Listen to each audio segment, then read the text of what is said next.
Bismillahirrahmanirrahim. Pertama sekali saya nak ucap terima kasih kepada Kembara Umrah kerana dengan izin Allah sekali lagi pada tahun ini dapat menjayakan ibadah haji sebagai Duyufur Rahman bersama dengan jemaah-jemaahnya. Antara kesilapan yang utama adalah kesilapan apabila mereka tidak belajar. Bila mereka tak belajar ni, terutamanya masalah niat. Kadang-kadang mereka masih lagi bertukar. Di mana tempat niat, bagaimana nak niat. Kadang-kadang dia niat haji, sedangkan dia nak masuk dengan umrah. Jadi di situ dibimbang kok jadi haji ifrad ataupun jadi haji qiran. Jadi dengan sebab itu kena tanya betul-betul. Terutamanya orang baru masuk Mekah, orang yang tu masuk Mekah daripada Jeddah, maka dia kena faham, yang ini ada kekeliruan banyak sangat. Oleh kerana itu kena pastikan. Dan yang kedua, poin yang kedua, saya nampak masalah ihram tu lah kena jaga. Mungkin dia pakai ihram tapi dia terlupa underwear dia. Dia terlupa benda-benda macam ini. Dan dalam keadaan perkara-perkara yang mahzuratul ihram, dia perlu kena jaga. Itu dua perkara yang banyak sangat berlaku. Wallahu'alam. Okay, terima kasih Yang Datuk. Saya dua yang Bapak bagi Datuk jelaskan secara ringkas situasi yang mewajibkan bayar dam. Ya, antara situasi yang mewajibkan bayar dam iaitu yang pertama meninggalkan kewajiban haji. Wajib haji dalam ibadat haji berbeza dengan rukun haji.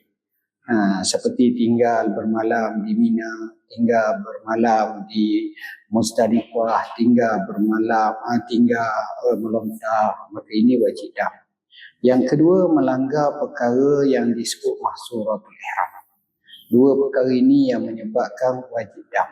Dan yang ketiga, kalau kita tahu ada dam yang itu besar, iaitu apabila bersetubuh dengan isteri sebelum lagi dalam ihram, belum lagi tahlul pertama, tahlul kedua, dia telah bersetubuh. Maka dia kena dam, hajinya fasid. Maka ini dam yang besar, wajib dia qada pada tahun berikutnya. Jadi ini antara situasi yang mewajibkan kita melaksanakan dam yang perlu dibayar. Okey, terima kasih. Alhamdulillah tu.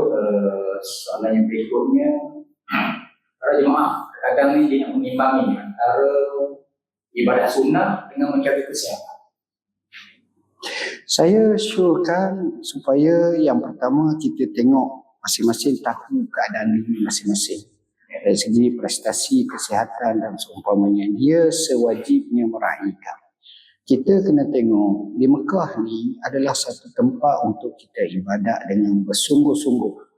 Tetapi kita kena ingat, walaupun kita beribadat bersungguh-sungguh, kita ada satu matlamat penting, namanya melaksanakan ibadah haji.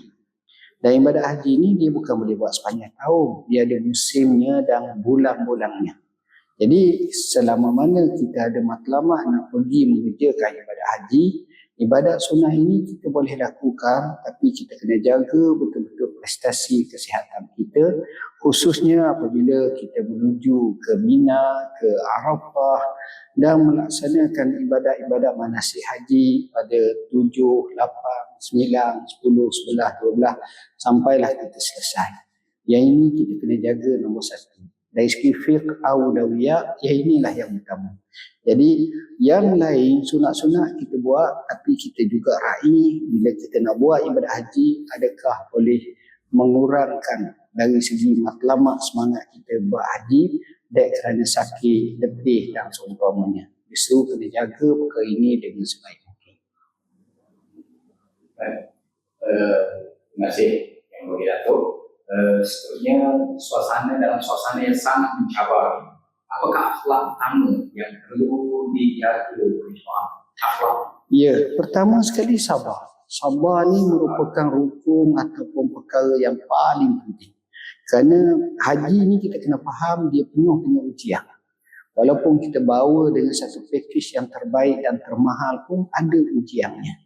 Jadi kerana itu sabar perkara nombor satu. Nombor dua, kita raihkan apa yang disebut dalam Quran, 3 perkara utama kena jaga. Al-hajju asyhurun ma'lumat faman farada fihinna al-hajja fala rafasa wala fusuqa wala jidal.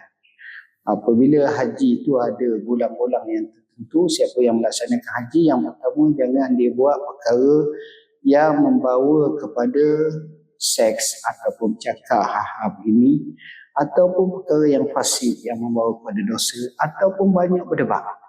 Bergaduh, debat isu kecil, besar, berdebat ini.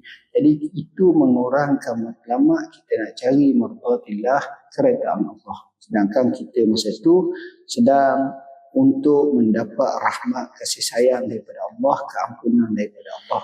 Dan kita berinteraksi dengan Allah. Labbaika Allahumma labbaik. Maknanya kami, ya Allah datang kepada kamu. Artinya kita berinteraksi dengan dia. Itulah makna talbiyah. Jadi kalau kita boleh jaga yang ini, itu adalah ramuan yang terbaik. InsyaAllah. Terima kasih Datuk. Dan saya rasa soalan yang terakhir untuk sangat penting kepada para jemaah kita, yang khususnya yang pertama kali mengenai haji. Pertama sekali, ikutlah nasihat mutawif dan mereka yang menjadi tanggungjawab mereka kepada kita. Kita kena ikut. Kalau dengan kembara umrah, kita ikut mutawif cara umrah. Begitu juga kita kena ikut kembara umrah. Kita kena ikut semua perkara ni supaya kita taklah menjadikan diri kita buat ikut kita seorang dan kadang-kadang tersalah. Apa-apa tak tahu tentang hukum hakam, sila rujuk.